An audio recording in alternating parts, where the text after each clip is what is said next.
Kemudian Nabi SAW juga mengatakan tentang masalah wala tanajashu, dan jangan kalian saling menyakiti dalam transaksi jual beli. Ini juga sama nih, penyakit hati kadang-kadang.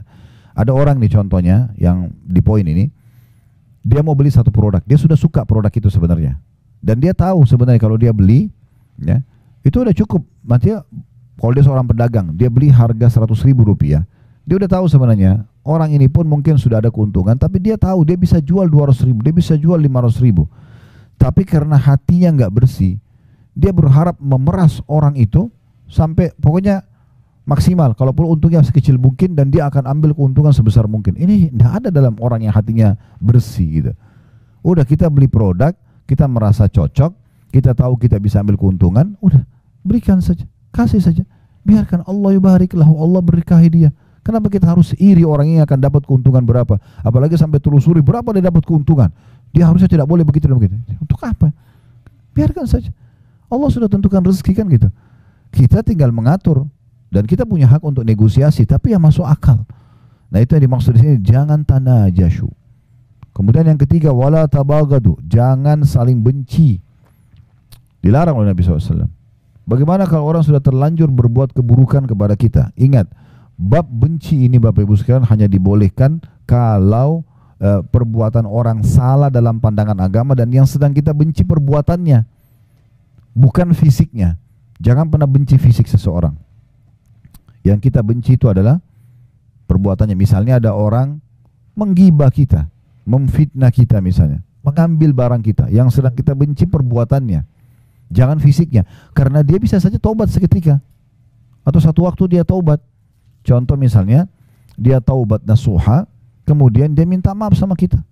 Tetapi kalau hati kita sudah terlanjur kotor, tidak baik, kita susah memaafkan dia. Karena yang kita benci fisiknya orang, kan gitu. Itu mulai dari pasangan hidup kita, misalnya mungkin pernah berbuat salah. Kalau kita membenci perbuatannya, sebagaimana agama mengajarkan kita untuk membenci perbuatan yang dipandang salah dalam agama, ya, dia pernah berzina, selingkuh, dia pernah berbohong, apa saja. Kemudian kita tahu ini perbuatan haram dalam agama, kita bilang ini nggak boleh, haram dalam agama. Terus dia taubat nasuha, dia berubah, dia menjadi orang soleh atau soleha. Selesai urusannya, kita bisa menerimanya karena hati kita bersih. Yang jadi masalah kalau hatinya itu memang diisi dengan hal yang tidak baik, sehingga akhirnya dia susah menerima ini semua, ya. Makanya di dalam Islam contoh yang paling baik adalah Umar bin Khattab radhiyallahu anhu. Beliau itu walaupun di masa jahiliyah dulu, kata Umar, saya tidak pernah meninggalkan khamr di masa jahiliyah. Setiap hari pegang kendi khamr, minum, ya. Setiap hari keluar Umar hanya untuk menyiksa umat Islam di Mekah ini. Dia keluar, dia temannya Abu Jahal, temannya Abu Lahab. Kalau mereka punya budak-budak lagi disiksa, Umar datang membantu untuk nyiksa doang. Dan Umar itu radhiyallahu anhu sebelum masuk Islam, dia kalau sudah siksa dari pagi, macam-macam disiksa orang itu sampai menjelang sore, sudah capek dia. Dia bilang, saya tinggalkan kamu bukan karena kasihan ya, besok saya kembali. Gitu, ya. Sampai pernah ada keluarganya Umar, perempuan namanya Ummu Abdillah. Ummu Abdillah ini punya anak kecil. 153 orang sahabat yang masuk Islam di masa Nabi SAW di Mekah ini 13 tahun, cuma 153 saja Muslim, karena luar biasa diboikot, ya. Semua informasi orang yang tanya tentang Islam pasti digebukin. Tidak ada yang berani nanya. Di Mekah ini dulu tidak aman. Setiap umat Islam jalan, kalau kita jalan bisa digebukin, bisa diambil hartanya, bisa dibunuh, nggak ada hukuman. Begitu luar biasa terancamnya. 153 ini 83 hijrah ke Ethiopia. Tinggal 70 yang tinggal bersama Nabi SAW di Mekah. Nah, pada saat ya, yang tinggal di Mekah ini, mereka bersama Nabi SAW itu siksaannya luar biasa, gangguannya luar biasa. Mereka tidak bisa hidup dengan tenang, gitu. Maka mereka ada yang keluar ke Ethiopia. Salah satu yang keluar ke Ethiopia ini adalah Ummu Abdillah, keluarganya Umar bin Khattab ini. Nah, Bapak Ibu saya lihat Mekah ini kelihatan di sini gunung-gunung ya. Nah, dulu itu Mekah dikelilingi dengan benteng, tembok, gerbang. Dia hanya terputus kalau ada gunung. Gerbang lagi, dinding yang tinggi, baru gunung lagi, begitu-begitu. Nah, pintu gerbangnya dulu Mekah itu tidak banyak, 1 atau 2. Pintu utamanya pintu Bani Syaibah namanya. Nah, waktu itu kebetulan Umar bin Khattab yang berjaga-jaga. Beliau yang jaga, dan Umar terkenal sangat keras dengan umat Islam. Ummu Abdillah ini tahu semua teman-temannya kaum muslimin sudah berhasil keluar, dan mereka janjian di satu lembah di padang pasir, tapi nggak disebutin di mana. Ummu Abdillah ini tahu, oh Umar sedang berjaga. Maka apa yang terjadi? Ummu Abdillah muter jauh, naik gunung, turun dari gunung supaya tidak lewati pintu gerbang. Dengan hikmah Allah SWT, Umar bin Khattab ini lewat, memang lagi ngecek keamanan Mekah, lewat di sebelah gunung itu, ketemu sama Ummu Abdillah lagi turun dari gunung. Dia kaget, malam-malam menjelang pagi, menjelang subuh, dia kenal Ummu Abdillah, apa yang buat kau naik gunung gini, untuk apa? Dari sukunya dia. Maka Ummu Abdillah mengatakan, betul-betul ya, kami ini tidak bisa tenang hidup dengan kalian walaupun kita punya hubungan kekerabatan. Di dalam Mekah kalian larang kami beribadah dan beriman kepada Allah, kami pun mau keluar kalian tidak izinkan. Umar pada saat itu pertama kali lunak hatinya untuk umat Islam. Sebagian ulama sejarah mengatakan ini sebab dia masuk Islam. Salah sebagian ulama, ya. Awal mula dia tersentuh. Lalu dia mengatakan, memang kau mau kemana? Kata Umar, perempuan di masa itu kan bukan kayak sekarang naik pesawat, aman, tiket, ada pengawasan. Gak ada, orang naik kuda, jalan kaki, bisa dirampok tengah jalan. Zaman dulu tuh kayak mustahil orang keluar, apalagi malam hari. Maka kata dia, saya mau ke Habasyah. Maka itu apa? Menyelamatkan agama saya. Mulai Umar berenung, lalu Umar mengatakan, pergilah Ummu Abdillah, semoga kau dilindungi. Pergilah Ummu Abdillah ini, ketemu sama teman-temannya di padang pasir. Lalu mereka tanya semua, kenapa kau terlambat Ummu Abdillah? Dia cerita, yang jaga pintu gerbang Umar. Saya naik gunung, jadi saya selamatkan diri. Tapi dengan hikmah Allah saya turun ketemu Umar.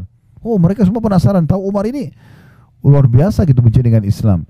Maka kata mereka, lalu apa yang terjadi? Umar mengatakan kepada saya, kau mau kemana? Saya ceritakan semua. Setelah saya ceritakan semua, dan Umar mengizinkan saya pergi. Bahkan Umar mengatakan, semoga kau dilindungi. Lalu kata salah satu orang yang hadir di situ, dari sahabat-sahabat Nabi mengatakan, mudah-mudahan jadi sebab masuk Islamnya Umar. Apa kata mayoritas sahabat? Kalau Umar tidak mungkin masuk Islam sampai unta masuk ke lubang jarum. Karena kayak nggak mungkin masuk Islam gitu. Kayak nggak masuk akal mereka bisa masuk Islam. Lalu mereka diam semuanya. Subhanallah, betul. Beberapa hari setelah itu, Umar bin Khattab mendengar kekacauan, maksudnya bagi dia ini sudah kekacauan di Mekah. Kenapa kok ada agama baru ini? Sehingga membuat suami istri bisa berpisah, keluarga sama keluarga berpisah. Yang satu beriman pada risalah Nabi SAW, yang satu tetap menyembah berhala. Dia keluar nenteng pedang, saya mau bunuh Muhammad sekarang. Gitu niatnya keluar. Di tengah jalan dia ketemu dengan satu orang sahabat. Lihat, di Mekah ini dulu terkenal Bapak Ibu sekalian, Umar itu kalau sudah pegang pedang, berarti dia mau bunuh orang. Sudah, dan kalau dia sudah keluar, dia mati atau orang itu mati. Begitu prinsipnya. Jadi sangat tegas. Maka orang ini lihat, ditanya, hai Umar mau kemana? Dia bilang, saya mau bunuh Muhammad. Karena orang ini takut nanti dia datang bunuh Nabi. Maka Nabi itu ada di pinggiran kota Madinah, itu di rumahnya Darul Arqam ya. Satu sahabat yang umurnya cuma 16 tahun, tapi Masya Allah dia siapin rumahnya untuk menampung dakwah Nabi SAW. Yang jelas waktu itu dia mau alihkan, lalu dia mengatakan, kenapa kau cari Muhammad? Tapi dia sembunyikan keislamannya. Sementara adikmu sendiri perempuan, adik Umar bernama Fatimah, sudah masuk Islam, masuk agama Muhammad. Umar tambah marah. Apa benar? Dia datang ke rumah adiknya. Rupanya adiknya lagi belajar Al-Quran sama suaminya dan terdengar suara. Diketuk pintu, telat dibuka, didobrak pintu sama dia. Dia masuk. Apa yang kamu baca tadi? Dan seterusnya. Dia marah-marah. Akhirnya dia mau ambil Quran itu, adiknya tahan. Maka dipukul, dia pukul adiknya. Ya, dalam beberapa riwayat sejarah dikatakan dia pukul dan akhirnya adiknya jatuh. Suaminya, si adiknya ini, suaminya Fatimah atau adik iparnya dia mau membantu tapi dipukul juga. Mereka tidak berani sama Umar. Melihat kejadian tersebut, Umar tersentuh. Ini agama apa kalian ini? Kenapa kok sampai begini kalian belahnya gitu? Maka Umar bilang, tolong kasih kepada saya mau baca. Kata adiknya, tidak bisa, kau kafir najis, kalau kau sudah mandi baru saya kasih. Begitu dalam buku sejarah. Maka Umar mandi, lalu kemudian dia buka, dia baca surah Toha, surah nomor 20 dalam Al-Quran, beberapa ayat pertama. Kurang lebih maknanya, kami turunkan Al-Quran bukan untuk membuatmu sedih hai Muhammad. Kemudian ada cerita Nabi Musa alaihissalam, isinya luar biasa dan dia ngerti dalam bahasa dia, tersentuh hatinya. Lalu Umar mulai, yang tadinya badannya sangat ditinggikan, orang yang kekar dan orang yang pemberani, tiba-tiba ditundukin. Iparnya lihat, ini kayaknya ada perubahan dengan baca Quran. Maka tiba-tiba dia mengatakan, tolong tunjukkan di mana Muhammad. Lalu dipandulah sampai ketemu dengan Nabi SAW. Waktu dari jauh dia datang, dia masih pakai baju perangnya, dia masih pegang pedangnya. Maka sahabat yang lihat dari lantai 2-nya rumahnya Arqam ini, ya melihat Umar datang. Semua sahabat ketakutan. Maka kata Hamzah itu, ya Rasulullah, saya yang hadapi dia. Ya, ada apa-apa? Mereka tidak tahu kalau mau masuk Islam. Ya, kata Nabi SAW tidak. Hamzah masuklah ke dalam kamar. Nanti saya yang hadapi. Begitu dibuka pintu, Umar tundukin kepalanya lihat Nabi SAW. Lalu kemudian dipanggil oleh Nabi. Lalu Nabi pegang pundaknya dan digoyang dengan keras sambil mengatakan, hai Umar, belum tibakah saatnya kau tunduk dengan agama Allah? Maka Umar tundukkan kepala 2-3 kali sampai akhirnya beliau masuk Islam. Tapi yang jadi saksi bahasan kita teman-teman, Umar bin Khattab kalau kita mau benci fisiknya, ya itu sudah tidak ada orang yang suka sama dia. Semua hal yang dilakukan keburukan pada masa itu, ya. Apalagi untuk umat Islam. Tapi subhanallah, apa kata para sahabat? Kami merasa termuliakan setelah masuk Islamnya Umar. Ya, dan Nabi SAW berdoa, ya Allah muliakanlah Islam dengan salah satu dari 2 Umar. Umar bin Khattab dan Amr bin Hisham. Ini Abu Jahal. Abu Jahal ini julukannya namanya dia Amr bin Hisham. Karena 2 orang ini pemimpin Mekah dan kalau ambil satu keputusan dia nggak mau mundur. Pokoknya dia jalan aja, punya prinsip. Nah gitu. Tapi luar biasa, bagaimana kita ambil pelajaran teman-teman, kita tidak melihat fisik orang, tapi kita sedang melihat perbuatan salahnya. Kalau ini kita lakukan, hati kita bisa bersih. Ya. Tapi kapan kita benci fisiknya, ini menjadi masalah. Ya. Dan kita sulit sekali memaafkan orang. Kenapa banyak orang susah memaafkan orang? Karena dia benci fisiknya. Ya. Ini saya kasih contoh yang lain supaya mudah difahami. Kita kasih contoh di makanan misalnya. Ya. Kalau teman-teman satu waktu makan ikan, amis ikannya. Yang kita benci apanya? Ikan atau amisnya? Nah banyak orang tidak, ikannya yang dia benci. Sehingga dia tidak mau makan ikan. Dia pikir semua ikan amis. Benar nggak? Sekarang antum makan jeruk. Jeruknya asam. Yang kita tidak suka apanya? Nah banyak orang tidak begitu, dia benci jeruknya, ya. Jadi yang dia benci fisiknya ini yang salah, sehingga akhirnya membuat dia tidak mau sama sekali makan lagi itu, tidak mau lagi, tidak mau. Ada orang begitu, pernikahan rusak pernikahannya, yang dia benci ya pernikahannya keliru. Yang masalah kan ada permasalahan dengan sifatnya pasangan dia, belum tentu semua orang sama. Saya berapa kali nasihatin orang begitu, dia berumah sudah janda atau duda, datang konsultasi dengan keluarga mereka, kemudian minta saran, ini soalnya tidak mau menikah lagi. Ada yang sampai 10 tahun, ada yang sampai sekian lama.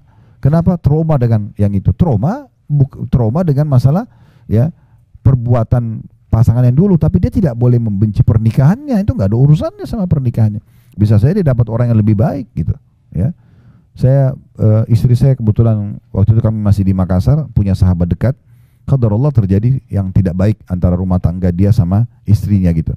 Ya, mereka juga waktu itu masih agak jauh dari agama, tapi intinya perempuan ini teman dekat istri saya. Terjadi cerai sama suaminya, intinya perempuan itu terpengaruh dengan laki-laki lain sampai akhirnya dia nikah sama laki-laki lain, ditinggalkan suaminya, merasa terpukul segala macam gitu ya. Mungkin setelah kejadian itu sekitar 6-7 tahun, seingat saya kalau saya tidak salah. Ada tablik akbar di Makassar, saya sudah pindah ke Jakarta, tablik akbar di Makassar. Di masjid yang besar waktu itu ya, Masjid Al-Markas. Alhamdulillah waktu itu selesai tablik akbar, lalu ada satu orang dari jauh manggil saya, Assalamualaikum Ustaz. Saya pikir jemaah umumnya salaman. Terus dia bilang, antum lupa sama saya. Ingat-ingat siapa orang ini, karena berubah. Dia sudah jenggotan, dia pakai baju koko, dulunya tidak seperti itu. Kemudian dia bilang, saya si Fulan, disebut namanya. Oh iya, Masya Allah, saya tahu masalah rumah tangganya dia. Ini gimana caranya nih, jangan sampai dia tersinggung. Ya. Terus saya cuma bicara secara umum. Tapi dia sendiri bilang, Alhamdulillah Ustaz, saya sudah berumah tangga lagi. Oh Masya Allah ya. Bahkan sekarang saya sudah punya 2 atau 3 anak gitu. Terus gimana Masya Allah, bagaimana ceritanya? Oh dia bilang Alhamdulillah, mungkin dengan hikmah Allah dulu saya justru cerai dengan pasangan saya karena dulu tidak punya anak memang mereka ya.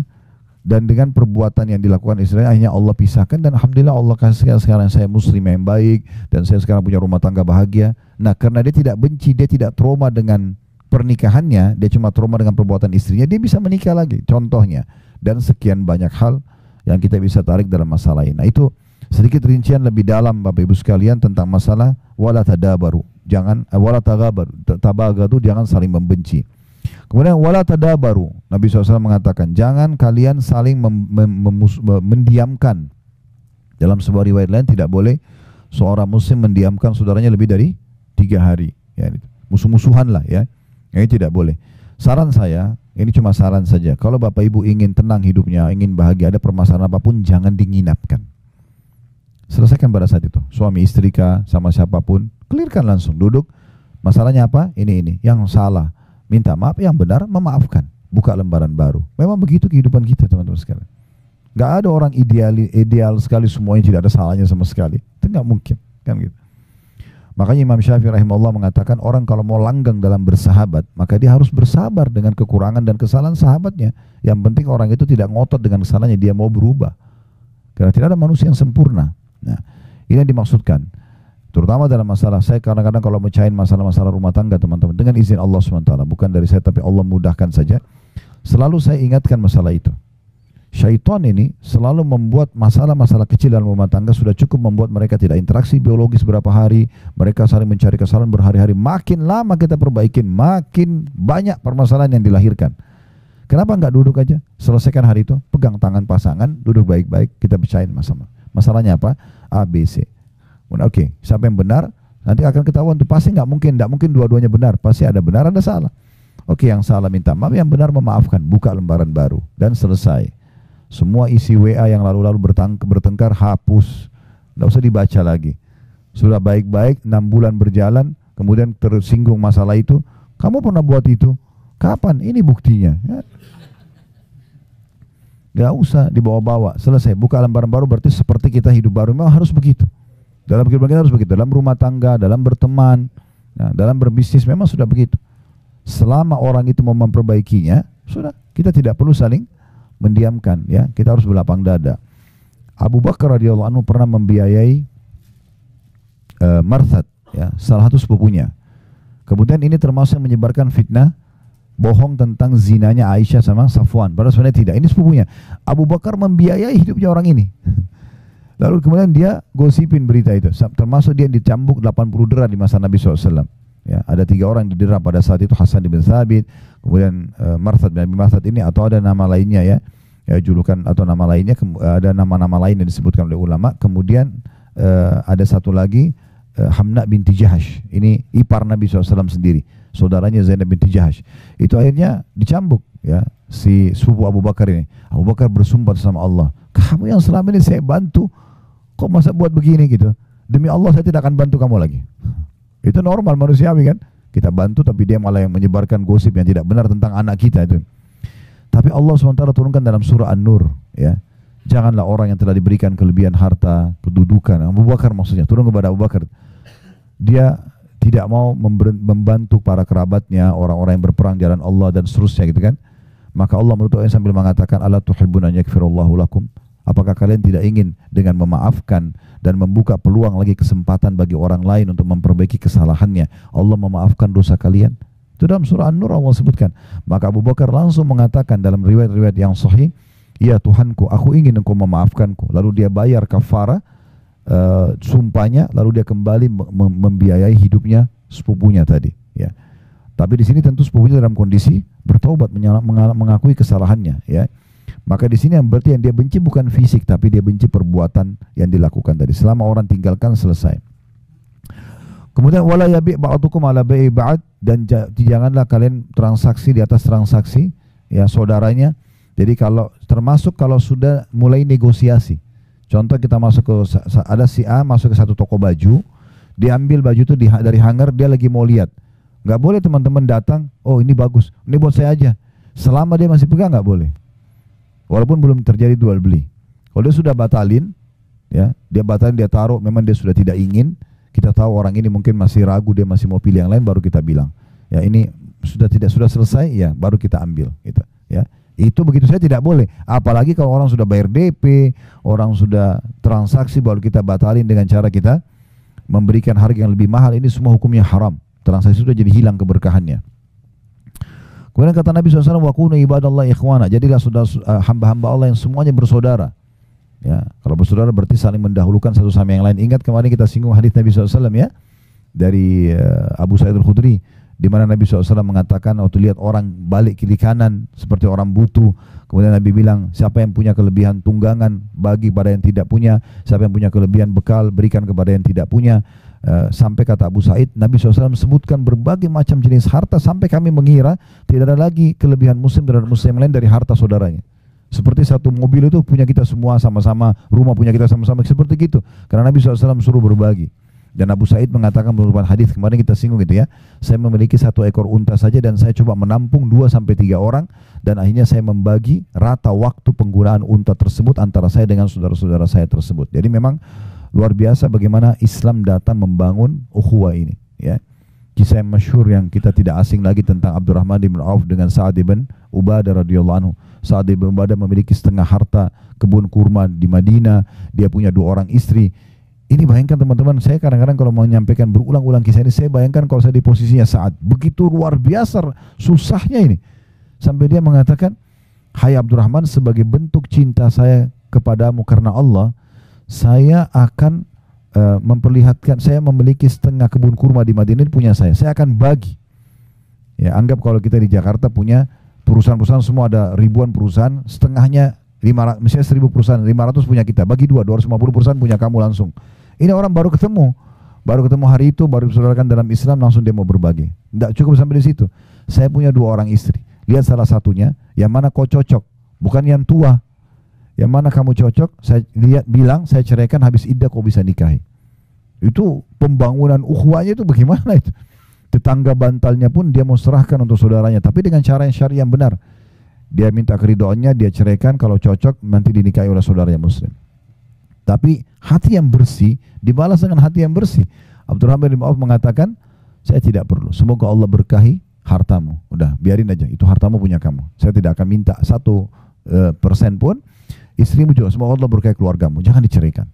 Lalu Abdurrahman minta ditunjukin pasar, dia bekerja dengan melihat di pasar itu mana toko yang paling besar dan apa yang paling biasa mereka jual. Karena mayoritasnya dulu mereka kerja kebun kurma, maka dia cari peralatan perkebunan yang paling besar. Lalu dia bilang, saya mau haji dari Mekah, bisa nggak saya beli jatuh tempo, saya beli sekarang, besok saya bayar. Maka karena dia setuju, maka Abdurrahman pun jual di pasar itu dengan bawa tanpa modal kecuali barang orang yang dititipkan atau dia beli jatuh tempo, laku besok terus begitu sampai dia jadi kaya. Sekitar beberapa waktu setelah itu dia datang ke masjid Nabi SAW pakai baju baru dan kelihatan seperti pengantin. Orang pengantin itu berubah penampilannya segala macam. Kata Nabi SAW sambil senyum, ada apa wahai Abdurrahman? Sepertinya ada perubahan. Dia mengatakan, Rasulullah, saya sudah menikah sama seorang wanita Ansar. Kata Nabi SAW, apa yang kau jadikan sebagai maharmu? Dia bilang, emas seperti biji kurma. Ya. Maka Nabi SAW mengatakan, kalau gitu iklankan walaupun dengan seekor domba saja. Tapi di sini kita bisa lihat bagaimana jenis-jenis hati yang luar biasa dan persaudaraan yang dijalin dalam Islam. Kemudian kata Nabi SAW, al-muslim akhul muslim, muslim adalah saudara muslim yang lain, la yadhlimuhu, tidak boleh dia menzaliminya. Zalim ini berarti tidak memberikan hak atau mengambil yang bukan hak kita. Tidak boleh sama sekali. Kemudian wala yakhdhuluhu, tidak boleh dia menelantarkannya, membiarkan dia dalam kondisi dia sakit, dia butuh. Sudahlah itu urusan dia. Enggak bisa begitu. Walaupun kita tidak kenal. Ya, makanya sebagian orientalis, orang-orang non-muslim yang belajar Islam, pusatnya di Kanada, mereka punya kampus sendiri, dan itu banyak melahirkan di tengah-tengah umat Islam orang-orang liberal, ya, yang memang pemahamannya kita sudah tahu di negeri kita pun ada, semoga Allah kasih hidayah semuanya, ya, boleh, semuanya toleransi, semuanya segala macam, tidak ada batasan mana yang boleh, mana yang tidak boleh dalam agama Islam. Nah, mereka itu ada di antara tokoh-tokohnya yang mengatakan, yang sangat luar biasa dari Islam setelah mereka pelajari, ya, itu adalah mereka akan langsung saling mengakui bersaudara walaupun baru ketemu, hanya mengatakan nama anda siapa, agamanya apa. Begitu dia bilang muslim, selesai. Seperti sudah terangkat semua batas di antara mereka. Langsung ngobrol masalah Al-Quran, masalah hadis, masalah halal haram, bisa saling bersedekah, saling bantu. Itu tidak terjadi pada komunitas lain. Jadi memang sudah seperti itu orang muslim, dia tidak akan telantarkan saudaranya. Wala yakdzibuhu, tidak boleh dia mendustakannya, ya. Apa yang disampaikan kita iakan kecuali betul dia terbukti dusta, ya. Kemudian juga wala yahkiruhu, tidak boleh dia menghinanya, ya. Sama dengan cara apapun, misalnya menghina secara fisik, mencibirnya, ya, mempraktek baik dengan lisan ataupun dengan praktek tubuh, ya. Kalau teman-teman pernah, tentu saya yakin kita hafal semua surah Al-Humazah, ya. Allah SWT berfirman di ayat pertamanya, wailun likulli humazatin lumaza, kecelakaan, kebinasaan, kehancuran, siksa di lembah neraka, itu namanya wail. Kalau Bapak Ibu baca wail seperti wailun lil mutaffifin, ya, wailun likulli humazatin lumaza, ini wail dalam bahasa Arab bisa berarti kecelakaan, kehinaan, siksaan di lembah di api neraka, gitu kan. Ini semua maknanya sama untuk semua lumaza dan humaza. Dua kelompok, siapa mereka? Lumaza itu yang menyebutkan aib orang lain dengan lisannya, itu lumaza. Yang humaza bedanya cuma pertama lam, yang kedua ha, ya. Lumaza sama humaza, ya. Wailun likulli humazatin lumaza. Humaza yang pertama yang menceritakan aib orang dengan lisannya, dan lumaza pakai lam itu yang mencontohkan aib orang lain dengan fisiknya. Jadi temannya cadel dicontohin, temannya pincang dicontohin. Nah, itu semua tidak boleh sama sekali. Itu namanya ihtikar. merendahkan, tidak boleh. Nah, Nabi SAW mengatakan, kalau seseorang dari kalian melihat apa yang tidak ada pada dirinya, ada pada diri orang lain, misalnya orang lain pincang, orang lain tuli, orang lain cadel, apalah kekurangan fisik yang tidak ada pada kita, kata Nabi SAW, siapa yang lihat sesuatu kurang dari seseorang dan tidak ada padanya, dia membaca, Alhamdulillahilladzi afani mimma btala bihi. Segala puji dan puja kehadiran Allah yang telah menyelamatkan aku dari apa yang diujikan pada orang ini, wa faddalani ala katsirin mimma khalaqa tafdila, dan mendahulukan aku dengan kelebihan yang banyak, kelebihan yang banyak. Maka dengan doa ini kata Nabi SAW, maka pastikan Allah tidak akan menimpakan dia apa yang diujikan pada orang tersebut. Jadi kita begitu, bukan malah kita menghina-hinanya gitu. Kemudian kata Nabi SAW, at-taqwa hahuna, ketakwaan. Untuk menerima semua ini butuh ketakwaan. Patuhan pada Allah ada di sini. Lalu beliau menunjuk dadanya 3 kali. Lalu beliau mengatakan, bihasbi imri'in min syarr an yahkira akhahu muslim. Sungguh dosa yang sangat berat seseorang itu menghina saudaranya muslim. Kullu muslim ala muslimin haram. Ketahuilah dan jadikan sebagai prinsip hidup kalian, semua muslim dan muslimah hukumnya haram. Darahnya nggak boleh ditumpahkan, hartanya nggak boleh diambil, dan juga kehormatannya nggak boleh dicoreng. Kehormatannya nggak boleh dicoreng. Baik, ini gambaran tentang masalah hasad itu sendiri. Saya akan coba bacakan sebagai penutup apa yang ditulis oleh penulis di poin ke-10, dan dengan ini tentunya buku ini alhamdulillah sudah selesai kita bedah, dan buku ini buku kecil, buku saku sebenarnya.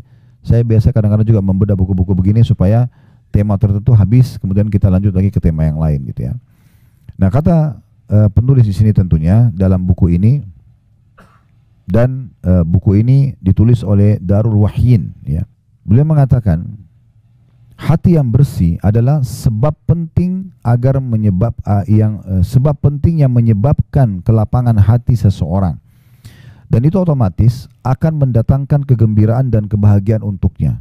Saya ulangi lagi, hati yang bersih, bersih dari kesyirikan, dari maksiat, dari segala macam hal yang tadi sudah kita berikan rinciannya. Dan sudah kita rincikan lebih dalam lagi penyakit-penyakit hati yang dalam hadis baru saja kita jelaskan. Hati yang bersih adalah sebab terpenting yang menyebabkan kelapangan hati, yang akan mendatangkan kegembiraan dan kebahagiaan untuknya. Sementara dendam dan dengki adalah penyakit hati yang paling berbahaya dan pasti akan menyempitkan dada seseorang. Lalu kata beliau, Ibnu Qayyim rahimahullah mengatakan, di antaranya ya, ini perkataan Ibnu Qayyim nanti kita jelaskan lebih jauh. Bahkan ya, yang terbesar ialah membuang kedengkian dalam hati. Maksudnya kalau mau lapang dada, kata Ibnu Qayyim, di antara cara yang paling baik, yaitu seseorang kalau mau mengeluarkan dan membuang kedengkian hati ialah, di antaranya yang untuk lapang dada, bahkan yang terbesar adalah mengeluarkan dan membuang kedengkian hati. Jadi bagaimana kita keluarkan dari hati kita? Ini adalah di antara sifat-sifat tercela yang menyebabkan hati sempit dan tersiksa, serta menghalanginya dari mendapatkan kebersihan hati.